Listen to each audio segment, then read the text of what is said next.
দর্শক, হাতিরঝিলে ভাসছে লাশ, একাধিক লাশ এখন পর্যন্ত উদ্ধার করেছে এখানকার যারা স্থানীয়রা রয়েছে তারা।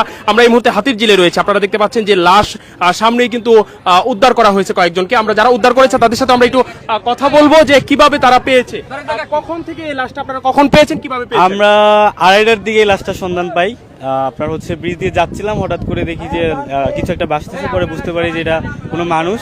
এখন আসলে লোকটা কে সেটা জানার জন্য আমি অনেককে বলি যে ভাই আমার সাথে কেউ নামেন, কেউ নামতে রাজি হয় না। পরে এই ভাই আমার সাথে নামে, পাশাপাশি হচ্ছে আরও কিছু ছোট ছোট পোলাপাইন, আমরা সবাই মিলে নামি। নামার পর ওনাকে যখন আমরা উঠাতে যাই, ওনাকে যখন কলার ধরে এইভাবে দেয় তখন এইভাবে ছিল উনি, কিন্তু হাতে কোনো বাধা টাধা কিছু দেখতে পাই নাই।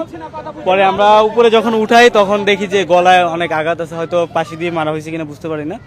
পরবর্তীতে ওনার মানিব্যাগ থেকে আমরা ওনার এই আইডি কার্ডটা পাই।